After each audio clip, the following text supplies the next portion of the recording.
Hello নমস্কার বন্ধুরা, আপনারা কেমন আছেন? আশা করি আপনারা প্রত্যেকে ভালো আছেন। তো বন্ধুরা, আজ আমি আপনাদের সামনে কই মাছের পাতলা ঝোল রেসিপিটা শেয়ার করব। তো এখানে কী কী লাগছে পেঁয়াজ বাটা, আদা জিরে বাটা, নুন হলুদ, কালো জিরে আর কাঁচা লঙ্কা চেরা। তো এখন আমি তেল দিয়ে দিয়েছি, মাছগুলো ছেড়ে দেবো। তো এখন এই যে মাছগুলো হয়ে গেছে, এখন আমি নামিয়ে নেব। তো এখন আমি কড়াইয়ে দিয়ে দেবো কালো জিরে, দুটো শুকনো লঙ্কা, পেঁয়াজ বাটা,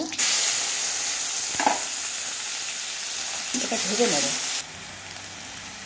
দিয়ে দেবো আদা ও জিরে বাটা,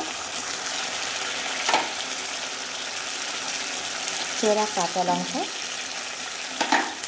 দিয়ে দেবো নুন, পরিমাণ মতো হলুদ, একটু জল দিয়ে দেবো। খুব সুন্দরভাবে দেখুন বন্ধু, তেল ছেড়ে দিয়েছে, কষানো কমপ্লিট। এখন আমি দিয়ে দেবো জল। ঝোল ফুটে গেছে, এখন আমি মাছগুলো ছেড়ে দেবো। তো বন্ধুরা দেখুন, আমার কই মাছের ঝোল হয়ে গেছে। এখন এটাকে আমি নামিয়ে নেব।